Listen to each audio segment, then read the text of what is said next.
와 19장 전체의 말씀을 가지고 우리 그리스도인은 그리스도인답게 어떻게 살아갈 수 있을 것인가 라는 질문을 던지면서 시작하려고 합니다. 어떻게 보면 지난주와 그 결이 같다라고 볼 수 있습니다. 질문하겠습니다. 여러분은 그리스도인다운 삶을 살고 계십니까? 제가 바꿔보겠습니다. 다른 질문으로 그런 삶을 추구하면서 살아가고 있습니까? 오늘 말씀을 통해 적어도 우린 그리스도인다운 삶을 추구하는 것까지 갔으면 좋겠습니다. 그런 마음을 먹는 우리 모두가 되었으면 좋겠습니다. 먼저 오늘 말씀의 전반적인 흐름을 알아야겠죠. 전반적인 소돔이 멸망하는 이야기는 우리가 교회 학교 때부터 익히 들어왔던 말씀입니다. 혹시라도 처음 들어봤던 사람이다 해도 대부분 줄거리를 얘기하다 보면 그 이야기구나 라는 것을 깨닫게 됩니다. 오늘 들어보시면서 제가 강조하는 부분을 중심으로 다시 한 번 더 성경을 묵상해 보았으면 좋겠습니다. 창세기 18장의 후반부에는 어떤 얘기가 주로 나오냐면 아브라함의 중보기도가 나옵니다. 여기서 중보기도할 때 중보라 함은 하나님과 우리 인간을 잇는 사이의 절대적인 중보자 예수 그리스도를 의미하는 것이 아닙니다.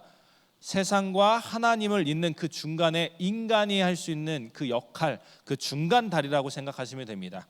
누군가가 우리 인간이 예수 그리스도가 될 수 있다라고 한다면, 중보자가 될 수 있다라고 한다면 그것은 이단입니다. 멀리할 필요성이 있습니다. 그러나 우리 인간은 하나님과 인간 사이를 이을 수 있는데 바로 기도를 통해서라는 부분을 이 아브라함의 중보 기도를 통해 알 수 있게 됩니다.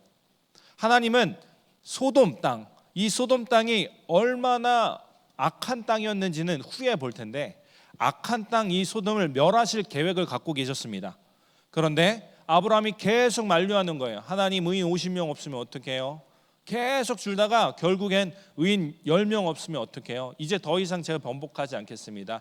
의인 10명도 없으면 하나님이 이 땅을 섬멸하는 것이 맞습니다. 옳습니다 라고 얘기합니다. 결국 이 소돔은 의인 10명이 없어서 하나님의 뜻을 따르는 사람 10명이 없어서 멸망당하고 맙니다. 그런데 하나님이 그 소돔을 멸하실 때에 한 가지 걸림돌이 있었습니다. 한 가지 신경 쓰이는 인물이 있었으니 19장에서부터 주인공으로 등장하는 롯이라는 사람입니다. 그는 아브라함의 조카였습니다. 아브라함의 조카 롯은 아브라함과 함께 있을 때 과거에 소돔에 들어오기 전에 풍족하게 유복하게 살아왔습니다. 얼마나 풍족했던지 아브라함과 조카 롯이 함께 있는 그 땅이 황무지가 되었습니다. 푸른 초원이었는데 그 땅이 이들의 가축이 워낙 많으니까 같이 있으면 황폐화되는 그런 일들이, 황무지가 되는 일들이 벌어진 것입니다. 그래서 아브라함은 조카 롯에게 한 가지 제안합니다. 너가 오른쪽으로 가면 난 왼쪽으로 갈게. 그러니까 너가 정해 라고 합니다. 조카 롯은 그동안에 자기에게 은혜를 입혔던 그 아브라함의 은혜를 잊어버린 채로 어디 보자, 어디가 더 좋은 땅일까라고 살펴봅니다. 보자, 소돔이라는 땅은 정말 보기 좋고 풍족한 땅처럼 보였습니다. 그래서 그곳으로 향해 나아갑니다. 그런데 얼마 지나지 않아 이 롯은 가지고 있던 모든 재산을 다 잃어버리게 됩니다. 바로 그 땅에 전쟁이 일어났기 때문입니다. 이제 전쟁 포로로 끌려가게 된 상황입니다. 이 이야기를 삼촌 우리 아브라함이 듣게 됩니다. 아브라함 어떻게 했을까요? 걔 은혜도 모르는 놈이니까 그냥 무시하자 했을까요? 아니었습니다. 우리는 알고 있죠. 318명의 용사들을 데리고 롯을 구출 작전을 시작합니다. 떠나기 시작합니다. 그래서 결국에 롯을 구하고요, 롯의 모든 재산을 다시 돌려받았다라는 내용이 성경 속에 기록되어 있습니다. 그런데 이만하면, 이 정도 고생했으면 소돔이라는 이 땅이 이제 더 이상 보기도 싫다 하면서 나왔어야 되잖아요. 그런데 소돔이 멸망할 때까지, 하나님의 심판을 받기 전까지 롯은 계속 그 자리에 서 있는 모습을, 안주해 있는 모습을 우리는 살펴볼 수 있습니다. 이 소돔이란 땅에서 이 욥이 얼마나 업신당했는지를 알 수 있는 대목들이 있습니다. 너가 우리의 법관이 되려고 하느냐? 너는 아무것도 아닌 존재가 우리를 심판하려고 하느냐? 우리를 판단하려고 하느냐? 넌 아무런 힘이 없어 라고 얘기를 합니다. 그는 아무런 존재감이 없었던 사람임이 분명했습니다. 다시 본래 흐름으로 돌아와서 하나님은 이런 롯, 은혜도 모르고 자신이 어떠한 상황에 있는지조차도 판단하기 어려운 상황에 처한 이 롯을 구원하시려고 합니다. 그에게 자비를 베푸셨습니다. 롯의 의로움 때문에 하나님은 롯을 구원한 것이 아닙니다. 오히려 오늘 말씀의 마지막 29절에 아브라함을 생각하사 롯을 구한 것이 하나님의 뜻이었습니다. 그런데 여기에서 이 소돔 땅이 멸망당하고 있는 심판받고 있는 이 장면에서 한 가지 소돔 땅이 어떤 땅인지를 알려주는 대목이 있습니다. 바로 어떤 부분이냐? 이 롯의 집에 천사들이 이제 찾아갑니다. 이 땅이 무너질 거니까 너 속히 도망가라 라고 얘기할 천사가 이 롯의 집에 왔는데, 그 모습이 얼마나 아름다웠고 얼마나 멋졌던지 모든 사람, 소돔에 있는 모든 사람들이 모여가지고 저 사람 우리한테 줘라, 우리가 저 사람과 상관하겠다라는 이야기를 합니다. 집단적으로 겁탈하겠다라는 이야기입니다.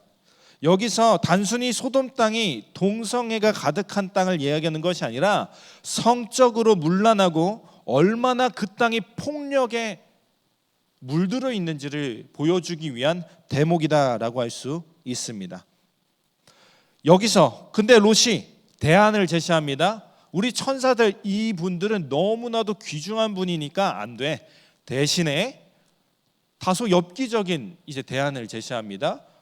나한테 두 딸이 있으니 이 딸을 너희가 마음대로 하고 이 사람들은 지켜달라라는 이야기를 하게 됩니다. 여기서 우리는 롯이 참 이상하다라는 생각을 할 수 있습니다. 어떻게 그런 생각을 하지?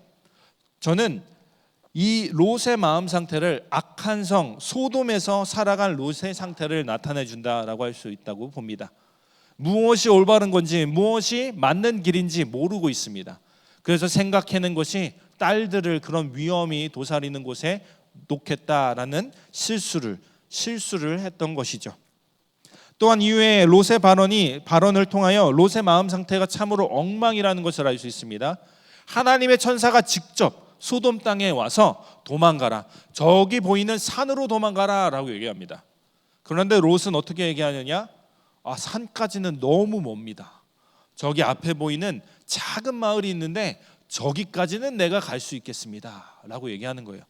너무 어이가 없죠. 그런데 하나님께서는 이런 터무니없는 제안을 받아들이고 그곳에 가라. 그러면 너의 가족들을 내가 구원해 줄게 라고 말씀합니다.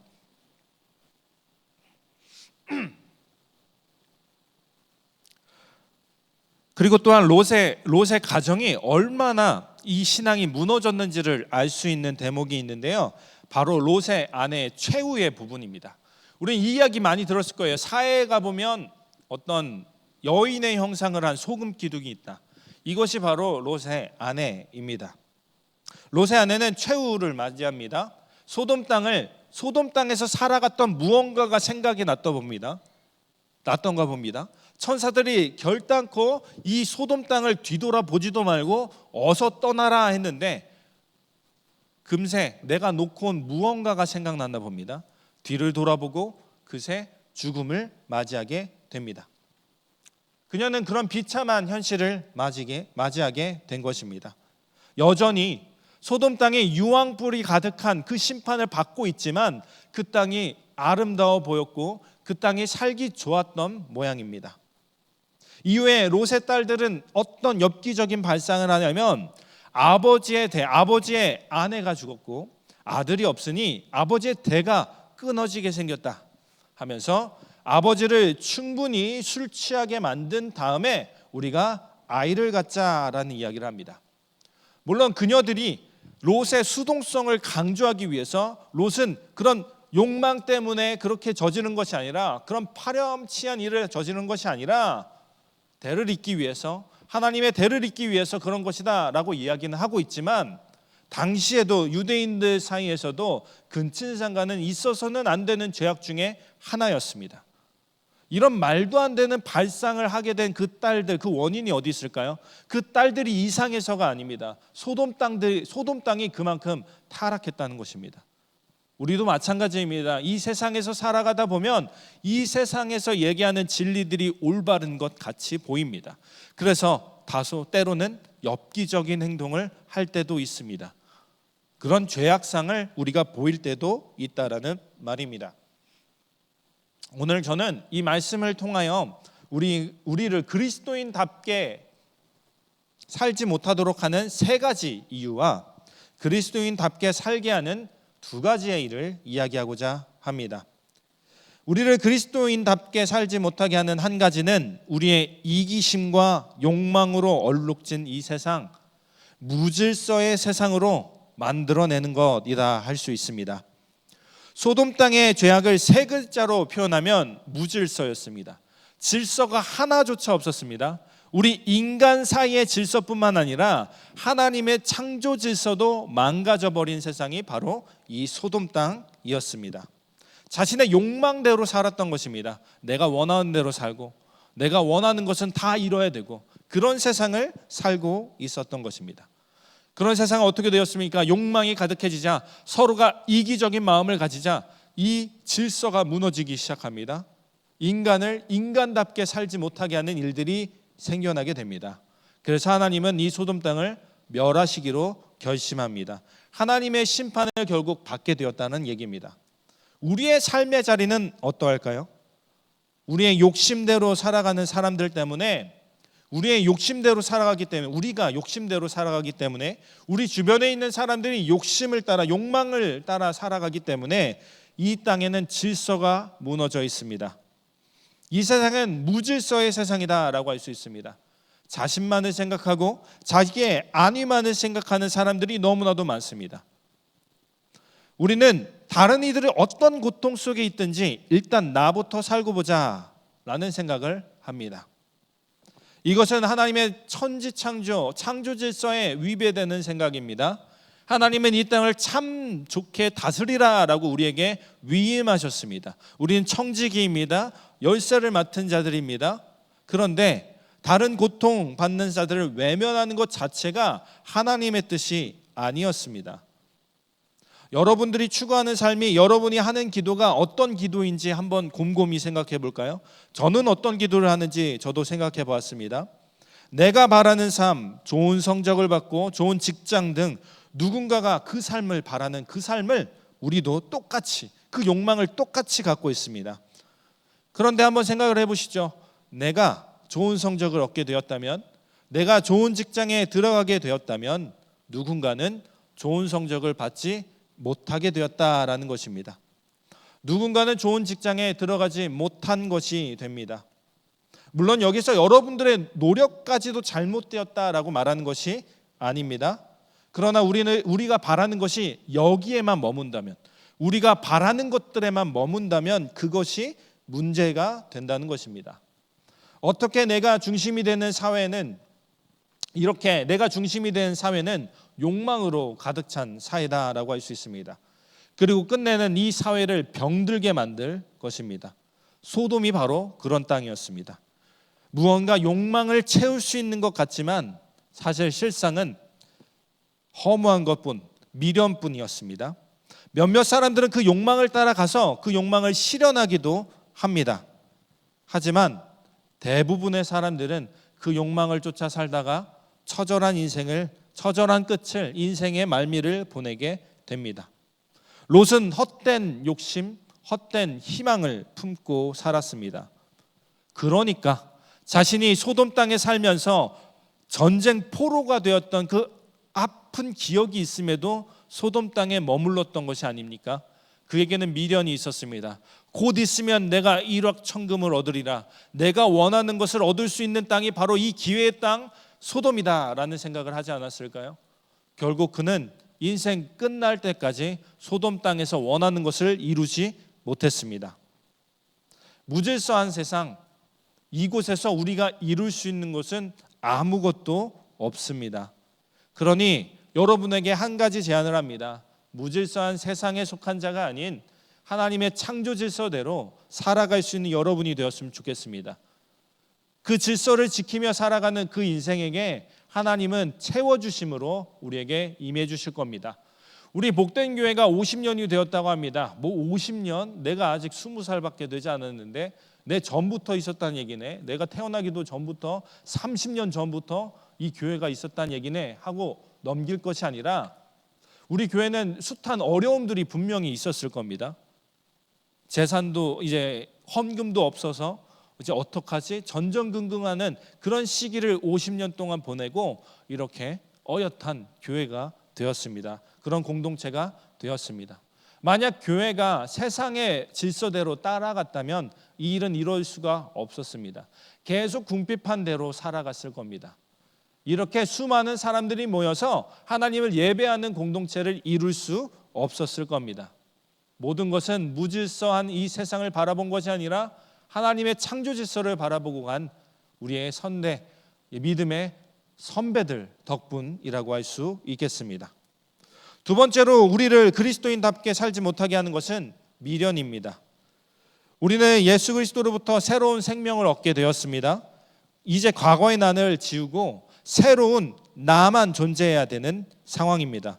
그러나 그 일은 생각보다 쉽지만은 않은 일이다라고 할 수 있습니다. 예를 들어볼까요?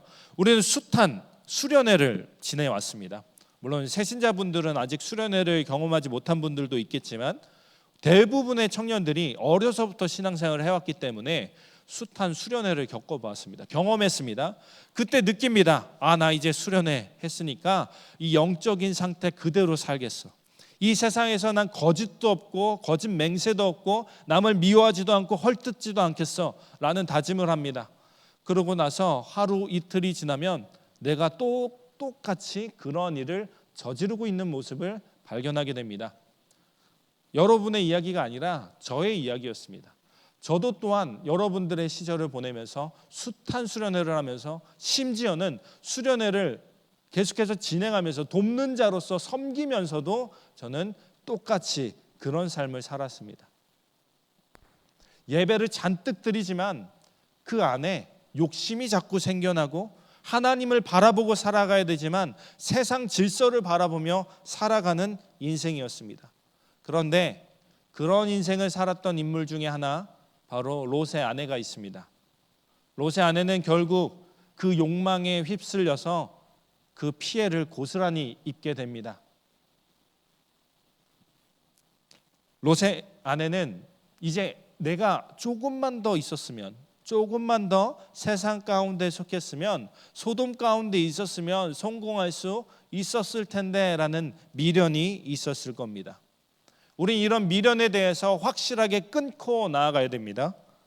우린 더 나아가서 악에 대해서, 우리 안에 있는 죄악에 대해서 확실히 멀어져야 됩니다. 조금이라도 악을 갖고 있다가는 우리의 그 악들이 점점 커져가는 모습, 그래서 우리를 전체 우리의 인생을 삼켜버리는 모습을 보게 될 것입니다. 그렇기 때문에 작은 악이라도 우리는 내어 던져야 하는 것입니다. 우선 이렇게 생각해 볼까요? 우리는 어떤 사람입니까? 예수 그리스도로 인해서 빚진 자가 되었습니다. 우리의 모든 죄악을 짊어지고 십자가에 못 박히시고 다시 부활하신 분이 바로 예수 그리스도였습니다. 그분을 생각하며 우리는 악을, 그가 죽음으로써 해결한 그 악을 모양이라도 버려야겠다라고 다짐할 수 있었으면 좋겠습니다. 이 정도는 괜찮겠지라는 신앙은 훗날 우리의 신앙을 걸려 넘어뜨리게 되는 원인이 된다 할 수 있습니다. 왜 사람들이 비리를 저지를 때 어느 정도 것 하지 못할까요? 끝내는 심판을 받게 될까요? 그들이 정말 몰라서 그랬을까? 아닐 겁니다. 비리를 저지르다 보면 이미 돌이킬 수 없는 지경에까지 이르게 되었던 겁니다. 그래서 그들은 그 악한 것을 끊고 갈 수가 없는 것입니다. 지금 당장 악이 있다면 지금 당장 그만둬야 됩니다. 나중에 그만둬야지, 이 정도는 괜찮을 거야 라고 합리화를 하기 시작하면 다시 돌아갈 수 없는 상태에 이르게 될 수도 있습니다. 가령 우리 한번 삭개오를 한번 생각해 보았으면 좋겠습니다. 그는 예수 그리스도를 만나고 나서 자신의 재산의 절반을 가난한 자에게 주겠다. 내가 그동안 잘못 살았구나 라고 생각하면서 수련회, 예수님을 통해서 수련회를 한 거예요. 1일 수련회를 통해서 난 변해야겠다라고 생각을 했던 거예요. 그 깨달음으로 나 이제 내 재산의 절반을 가난한 사람한테 줄게요. 이제 반밖에 안 남았습니다. 이 반 남은 거에서 내가 비리를 저지른 것이 있다면, 악을 행해서 사람들에게 빼앗은 것이 있다면 4배로 갚을게요. 그럼 그에게 지금 남은 돈이 있을까요? 전혀 없었을 겁니다. 오히려 빚진 자로서 살아갔을 겁니다. 그런데 그는 이런 일을 행했습니다. 그리고 악에 대해서 확실히 끊고 나아가는 자가 되었습니다.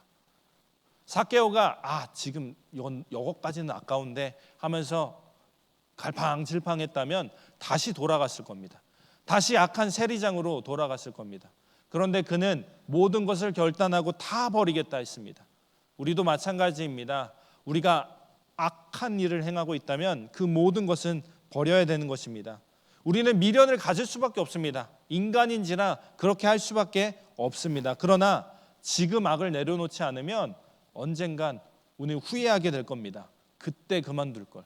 지금으로서는 잃는 게 너무나도 많다라는 생각을 하게 될 겁니다. 혹시 여러분들 가운데 신앙을 가져도 그다지 큰 도움을 얻는 것 같지 못한다라는 생각하시는 분 있습니까? 혹시 이런 생각은 안 해보셨나요? 내가 노력만큼 얻는 것이 당연한 것인가? 라는 질문을 말입니다. 우리의 삶은 절대로 그렇게 호락호락하지 않습니다. 우리가 살고 있는 이 세상은 절대로 호락호락한 인생이 아닙니다. 노력해서 승승장구하는 것은 드라마에서만 가능하다라고 볼 수 있습니다. 드라마가 좀 더 우리에게 현실적으로 느껴지려면 16부작 정도, 18부작, 20부작 정도는 안 됩니다. 한 100부작 정도는 돼야 이 사람이 성공을 하는 그 인생의 스토리를 그릴 수 있을 겁니다. 노력한 만큼 우리가 무언가를 얻는다는 것은 참으로 어렵습니다. 노력한 대로 얻는다, 그것 자체도 우리에겐 축복이다라고 할 수 있습니다. 농사하시는 분들이라면 더 자세히 알 겁니다. 오늘 내가 이 농작물을 키우고 있는데 내가 이 농작물을 팔아서 집을 사야지 라고 생각했던 것이 얼마나 허무맹랑한 생각이었는지 자연재해를 겪고 나서 깨닫게 될 겁니다. 이 세상은 그렇습니다. 우리에게 자연재해와도 같습니다. 잘 살아보고자 노력하지만 그 노력들을 비웃으며 송두리째 뺏어가는 것이 세상입니다. 그러니 우리는 세상을 더더군다나 의지할 수 없는 것입니다. 우리가 의지해야 될 것은 오로지 하나님입니다. 이 세상을 창조하신 하나님 말입니다. 이 세상을 회복하실 하나님, 그 하나님만 믿고 나아간다면 여러분들의 인생은 아브라함같이 풀리게 될 것입니다. 마지막으로 우리를 그리스도인답지 못하게 만드는 것은 합리화입니다. 롯의 딸들을 다시 한번 생각해 볼까요? 롯의 딸들이 생각했던 것, 추구했던 것은 참으로 의롭다고 할 수 있습니다. 아버지의 대를 이어서 우리가 이 대를 이어보자, 이 축복의 가문을 이어가 보자라고 했던 것은 좋은 생각이었습니다. 하지만 아버지를 술 취하게 해서 우리가 아이를 갖자라는 생각은 악한 것이었습니다. 합리화일 뿐입니다. 롯은 어떨까요? 롯은 천사들을 보호해야 되기 때문에 딸들을 희생하는 것이 옳다고 여겼습니다. 그러나 이것이 옳은 것입니까? 전혀 옳지 않습니다. 자신이 고군분투하며 싸워야 됐습니다. 하지만 비겁하게 그는 딸들을 팔아버리는 행동을 하게 됩니다. 이들은 모두 옳은 것을 바라보았지만 결국엔 합리화를 통해 악행을 저지르는 사람들이다라고 할 수 있습니다. 우리는 사실 우리가 하는 일이 잘못되었는지, 잘못된 일인지, 옳은 길인지 충분히 알 수 있습니다. 무엇 때문일까요? 우리 안에 있는 하나님의 형상이 있기 때문에, 우리는 예수를 그리스도로 믿고 그 이후에 오신 성령님을 믿기 때문에 악한 것을 분명히 구분할 수 있습니다. 선한 것과 악한 것, 우리는 곰곰이 생각해 보면 판단할 수 있는 능력이 있습니다. 그런데 우리는 합리화를 합니다. 이 정도는 괜찮을 거야. 이럴 때는 누구나 다 이런 선택을 할 거야 라고 합리화를 하며 악한 일들을 하나 둘씩 늘어나게 됩니다. 우리가 옳지 못한 행동을 하는 그 이유가 바로 우리의 합리화에 있다고 했습니다. 우리의 타협에 있다는 것입니다. 이때 우리에게 필요한 것은 무엇일까요? 하나님께 기도하는 것입니다. 하나님, 내 안에 하나님을 아는 지식이 너무나도 강합니다. 그렇기 때문에 내가 선한 데 머무를 수 있도록 인도하여 달라고 우리가 기도해야 되는 것입니다. 그래서 저도 여러분들을 위해 늘 기도합니다. 이 인생이 잘 풀리게 해주세요가 아닌 어떤 선택이든 하나님이 서 있는 그 길에 선택을 하게 하여 주시옵소서라고 기도를 합니다. 우리를 그리스도인답지 못하게 하는 세 가지를 한번 살펴보았습니다. 그렇다면 우리를 그리스도인답게 할 수 있는 그 인생의 비결이 있다면 무엇일까요? 먼저 롯의 인생 속에 나타난 베품입니다. 나그네들을 베푸는 것은 이스라엘 백성들, 유대인들에게 큰 책임이었습니다. 그런데 이 롯은요, 천사들이 왔을 때 그를 환대합니다. 19장 3절에 식탁을 베풀었다라는 이 표현은요, 원어 그대로 이야기한다면 잔치를 베풀었다는 겁니다. 그렇다면 롯이 형편이 괜찮았을까요? 저는 괜찮지 않았을 것이다 라고 봅니다. 소돔 땅에 있는 사람들에게 어느 한 사람에게도 편을 받지 못했습니다. 어느 편에도 속하지 못했습니다. 그가 과연 잘 살았을까요? 저는 그의 인생이 참 비참했을 것이다 라고 생각을 합니다. 그럼에도 불구하고 그는 베풀었습니다. 오늘 당장 죽을지라도 내가 저 사람들을 베풀어야겠다. 그 선한 모습은 어디서 나왔습니까? 바로 아브라함으로부터 나왔습니다. 삼촌 아브라함을 바라보면서 올바른 길을 스스로 깨닫게 된 겁니다. 그런 선한 모습이 있었기에 하나님이 관심을 갖고 아브라함을 통해서 이 롯을 구원하게 하셨던 것입니다. 천사들을 보내서 이 롯을 구원하게 하셨던 것입니다. 우리 안에 있어야 되는 것은 바로 베푸는 그런 선한 모습들입니다. 우리가 악한 길에 속해 있다 해도, 우리가 매일같이 롯과 같이 타협하는 인생을 살고 있다 해도 그 인생 가운데 선함이 머문 그 사람은 하나님이 관심을 갖고 계십니다. 그러니 여러분들이 어떠한 어려움이 찾아온다 해도 악한 마음은 품지 않으시길 축복합니다. 여러분들의 인생 가운데 어려움이 와도 악한 것을 선택하지 않기를 기도합니다. 우리가 하나님의 편, 그리스도인답게 살 수 있는 비결은 다른 사람을 베푸는 것, 작은 선함을 실천하는 것입니다. 다음으로 우리는 아브라함의 용서의 모습을 볼 수가 있습니다. 서론에서 아브라함에 대해서 숱하게 얘기했던 이유가 바로 여기 있습니다. 아브라함은 아버지가 죽은 조카 롯을 거둬들였습니다. 하나님이 떠나라고 했습니다. 친척 아버지 집 모두 떠나라라고 했는데 이 조카가 너무나 안쓰럽게 보여서 거둬들였습니다. 극진히 이 롯에 대해서 베풀었을 겁니다. 그렇게 은혜를 베풀었는데 정작 문제가 터집니다. 롯의 재산과 아브라함의 재산이 많아지니 둘이 갈라서야 되는 상황에 놓이게 됩니다. 이때 아브라함 먼저 선처를 베풉니다. 롯아, 너가 보고 싶은데, 너가 가고 싶은 대로 가라라고 합니다. 이때 롯은 그 제안을 마다하지 않습니다. 먼저 봅니다. 어떤 땅이 더 좋은 땅일지.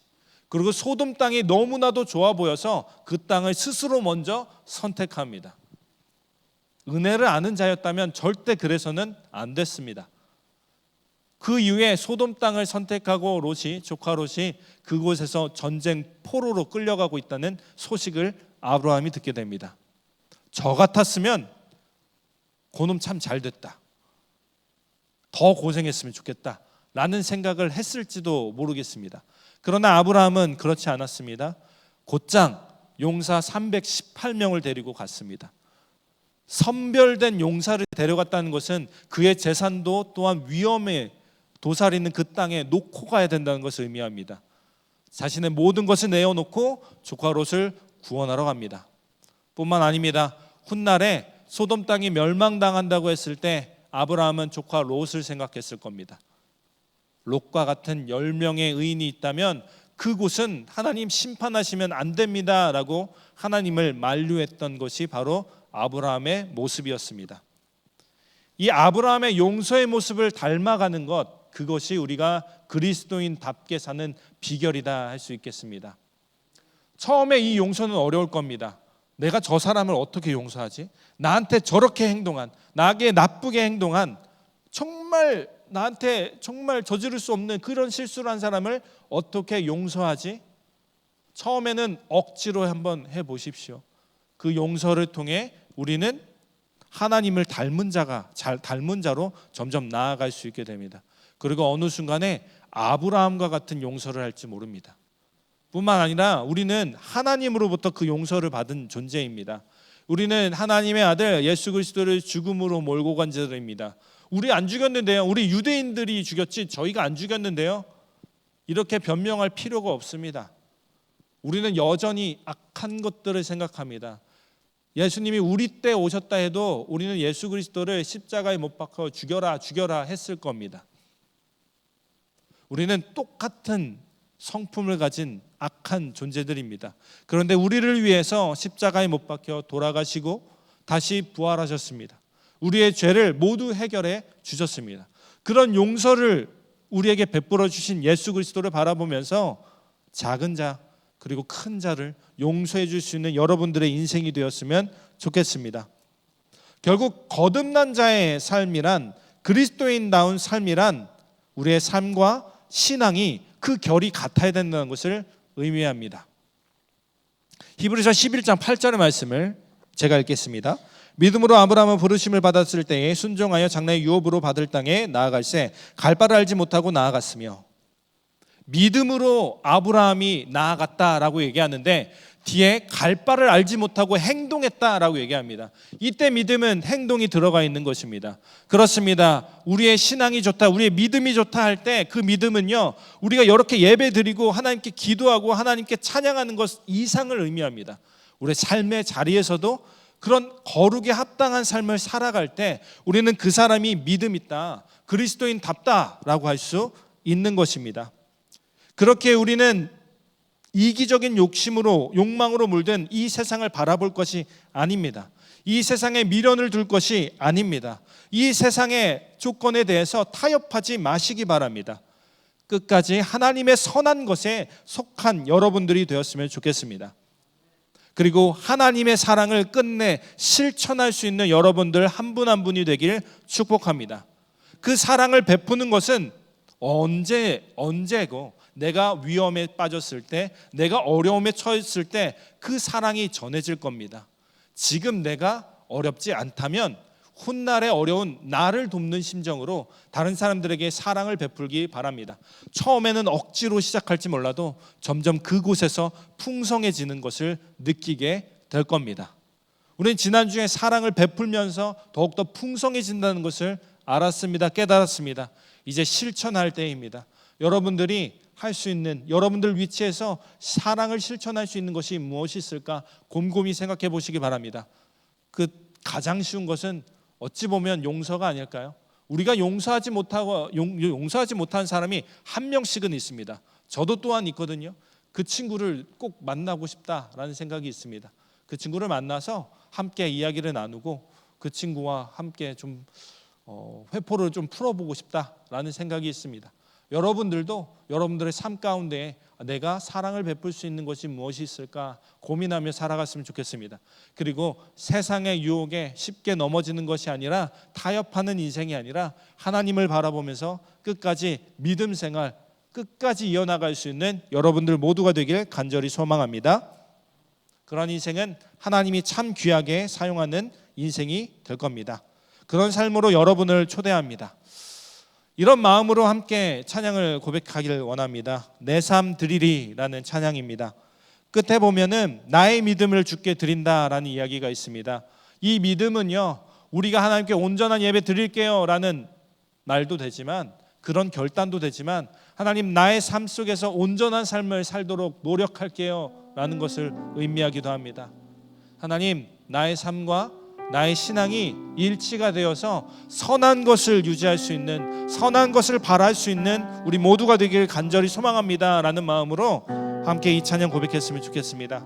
함께 찬양하겠습니다.